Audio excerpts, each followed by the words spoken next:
j'enchaîne. Tu peux y aller. Hydratez-vous. Bonsoir à tous si vous venez de nous rejoindre. On va continuer notre petit cycle. Alors je suis désolé, je parle un peu du nez, hein, je suis malade, j'ai l'impression que je dis ça toutes les semaines, c'est triste. Et elle est triste ma vie en fait.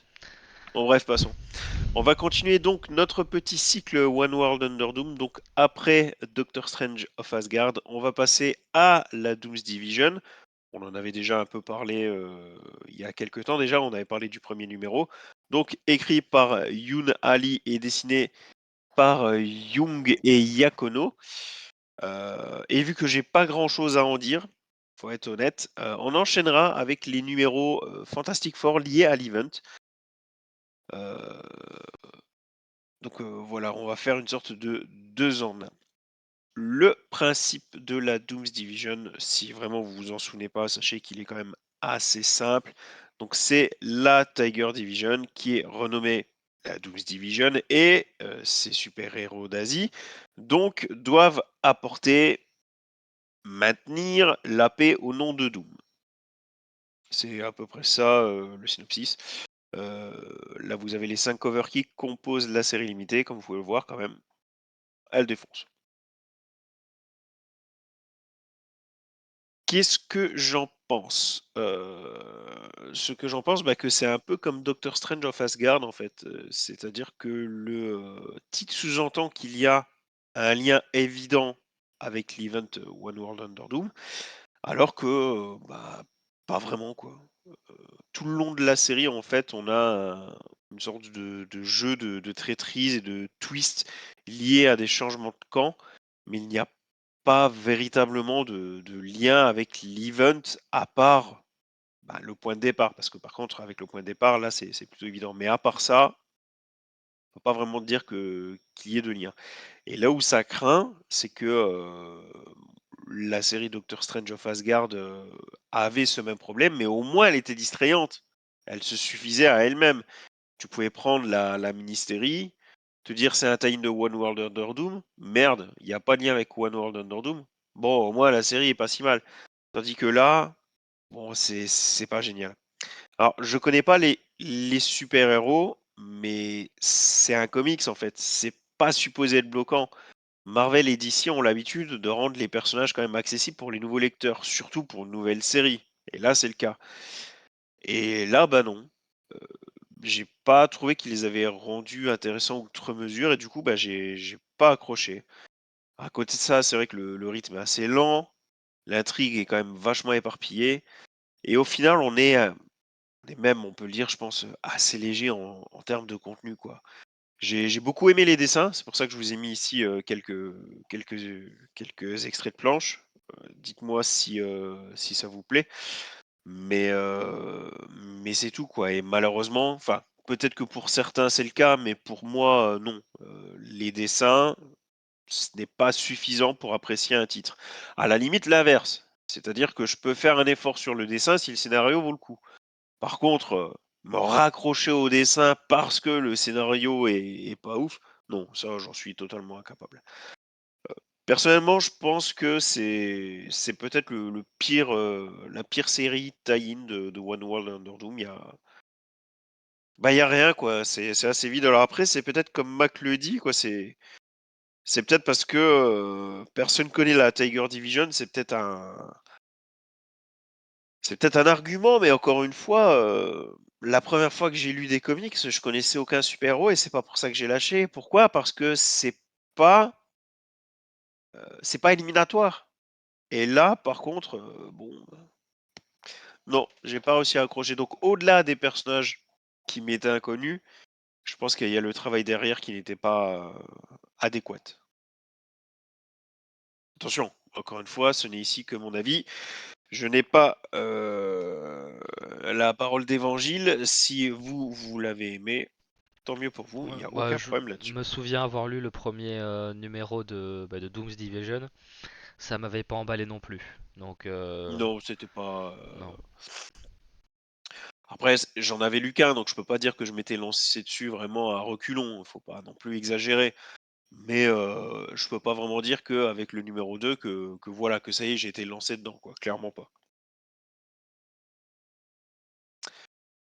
Bien plus intéressant, on bascule sur les titres, Fantastic Four liés à l'event. Donc, cette fois, c'est pas une série qui est créée pour l'occasion comme vous pouvez le voir, genre, on le voit pas partout, mais genre ici, 30-31. C'est tout simplement la suite de la série Fantastic Four, mais, dont, certains numéros ont été placés donc sous la bannière One World Under Doom. Il y a 6 épisodes au total, donc ici vous avez toutes les covers. Donc ce sont les numéros qui vont de Fantastic Four 28 à Fantastic Four 33 et bah, je suis content.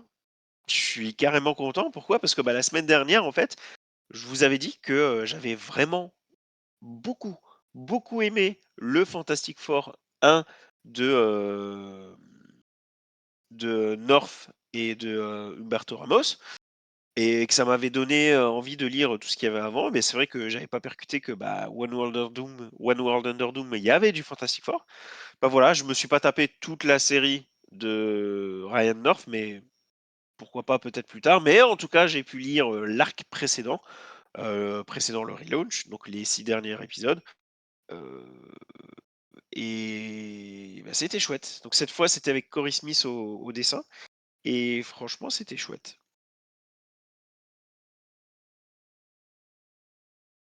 Bah, après, au-delà de des parts du marché asiatique, parce que c'est quand même une question qui se pose, on va pas se mentir, ça montre au moins qu'effectivement, Doom touche que l'event touche vraiment toute la terre, tu vois? C'est vrai que souvent on a l'habitude de dire que la terre est en danger, en fait, quand tu lis les comics, tout se passe aux États-Unis. Là, au moins, c'est vrai que ça touche un peu partout. Après, s'ils pouvaient rendre un peu les héros, qui sont dans d'autres pays intéressants, ça serait peut-être pas plus mal. Après, peut-être que des lecteurs les ont trouvés intéressants, hein. C'était peut-être juste pas ma came à moi. Ça, c'est tout à fait possible aussi.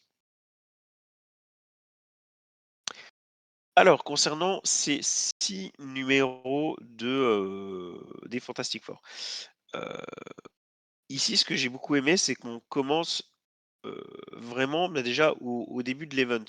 Forcément, c'est-à-dire que Fantastic Four 28 est en fait le prologue à One World Under Doom. Donc on retourne jusqu'au mois de janvier, et à ce moment-là, on sait vraiment rien, quoi, hein. Doom est exilé en Latverie depuis un enfin, il s'est exilé lui-même en Latverie depuis un bon moment maintenant et bah, c'est ça qui est inquiétant, en fait, c'est que tout le monde se demande, bah, qu'est-ce qu'il est en train de faire? Donc Mister Fantastic, il est inquiet, c'est le cas, de ses collègues, mais bah, il y a pas moyen de savoir ce qui se trame, quoi. Donc déjà ça, c'est super intéressant et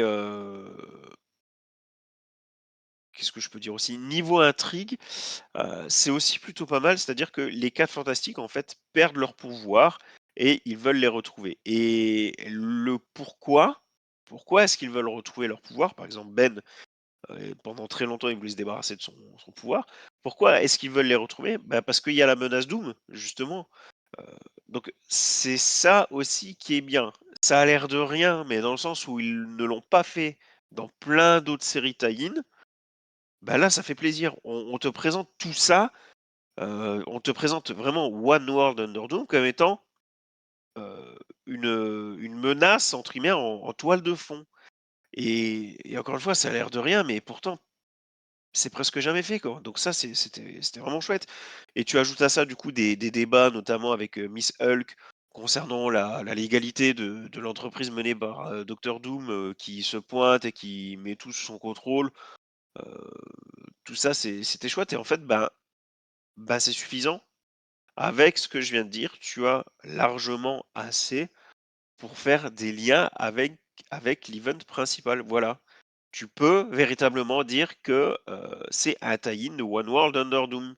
Tandis que pour d'autres, c'était juste un coup, marketing. Là, c'est déjà un peu plus défendable et mieux encore, ça j'ai beaucoup aimé, c'est que on n'oublie pas non plus ce qui a été fait avant. C'est-à-dire qu'on a aussi utilisé quelques planches pour traiter des conséquences de Blood Hunt, donc qui est, l'event précédent de Marvel, celui qui est juste avant, One World Under Doom et c'est chouette. Bon, on règle le problème très rapidement, certains pourraient dire que c'est même bâclé, mais au moins c'est fait, quoi. C'est mentionné et c'est réglé et personne d'autre l'a fait. Enfin, je veux dire, j'ai lu, toutes les autres séries, tie-in liées à One World Under Doom. Déjà, des fois, le lien n'était pas si évident que ça, mais en plus, on ne te parlait pas de ce qu'il y avait avant. Ici, on a clairement les 2. Donc bah, ça fait plaisir quand même. Tu as, un côté, conscience, on va dire, de ce qui t'entoure. C'est quand même chouette et en plus, grâce à ce Blood Hunt, on a introduit un thème qui sera utilisé ensuite et en plus jusqu'à la fin de la série, qui serait le fait d'accepter sa condition, quoi. Au niveau de mon avis, bah, c'était très bon. Heu, Franchement, c'était très bon et bah, encore une fois, ça rejoint ce que je disais pour la Doom's Division. Doom's Division, je ne connaissais pas certains personnages, mais le titre ne m'aidait pas à m'y intéresser. Là, je connaissais pas certains personnages, et bah, dès que j'ai fini la lecture, la première chose que j'ai fait, c'était consulter les sites spécialisés, quoi. Parce que là, par contre, l'intérêt était clairement là. Donc c'est pas juste une histoire de: «Je connais le personnage, je le connais pas». Ça dépend ce que tu en fais.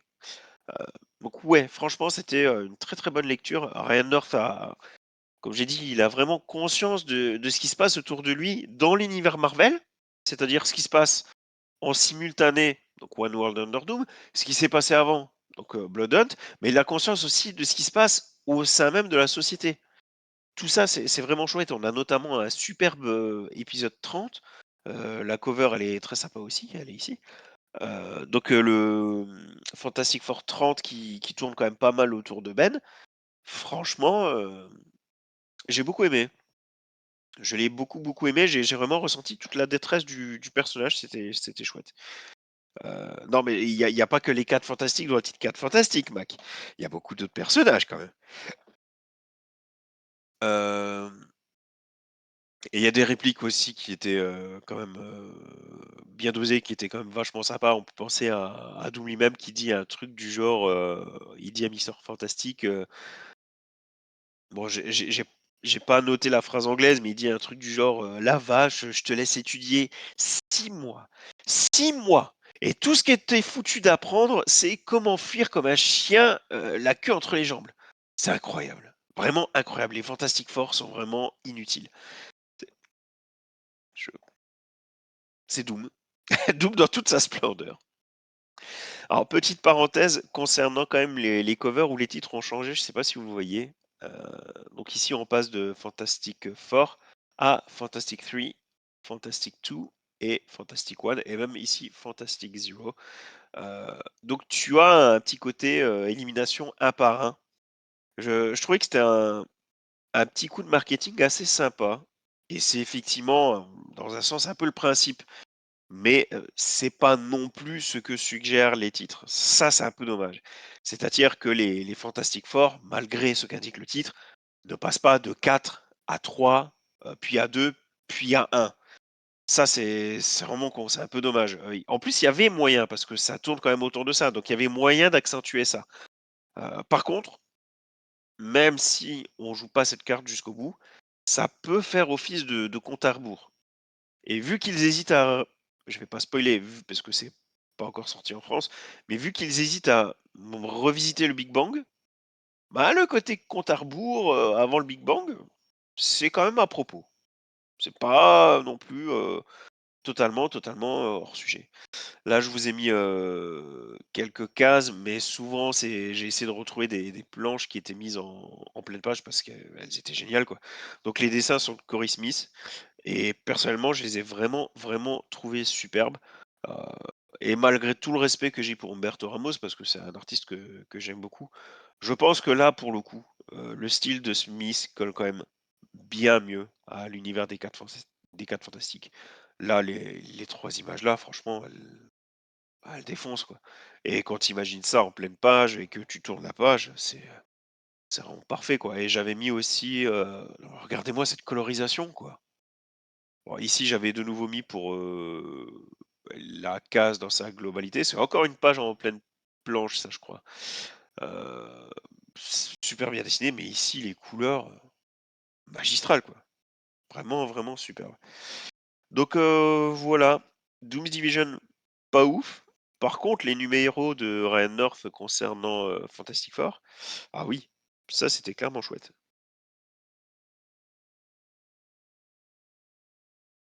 Alors, il y a pas mal de messages, qu'est-ce qu'on dit debout? On les connaît, les 4 Fantastic Four.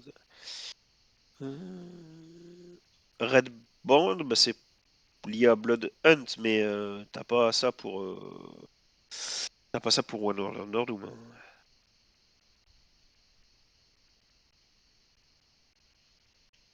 Sinon, ça parle du slip de Doom. Heu, OK, bon, on peut passer à autre chose. Bah, après, j'ai pas trop remonté, mais oui, récemment, c'est. T'as pas trop remonté le slip de Doom? Tu préfères quand il est baissé? Coquin. Ah bah, c'est Doom. Doom. Ouais, c'est vrai.